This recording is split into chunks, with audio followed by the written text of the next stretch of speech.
কেনে হ'ব বাৰু? পৰৱৰ্তী বিপ্লৱ যদি মানুহৰ পৰিৱৰ্তে মেচিনৰ প্ৰয়োগৰ সলনি মানুহৰ চিন্তা আৰু সৃজনী শক্তি অভাৱনীয়ভাৱে প্ৰখৰ আৰু বিশাল কৰাৰ এক বিপ্লৱ হয়, সেয়াই কৃত্ৰিম বুদ্ধিমত্তা অৰ্থাৎ AI বা আৰ্টিফিচিয়েল ইণ্টেলিজেন্স। AI মাথো কাৰিকৰী দক্ষতা সম্পন্নসকলৰ বাবে নহয়, সকলোৰে বাবে।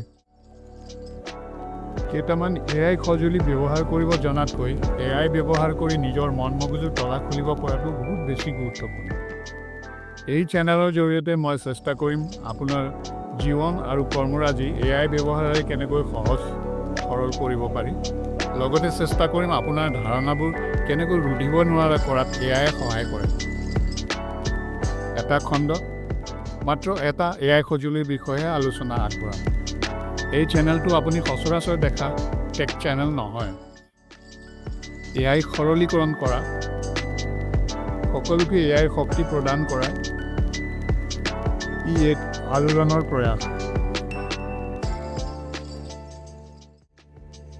শিক্ষাৰ্থী, জীৱিকা প্ৰত্যাশী, চাকৰিয়াল, স্ৰষ্টাসকল, গৃহিণী, খেতিয়ক আৰু উদ্যমীসকল, এই চেনেল আপোনালোক সকলোৰে বাবে। এই চেনেল ছাবস্ক্ৰাইব কৰি দ্য কোৱান্টিকৰ যাত্ৰাত সমভাগী হওক।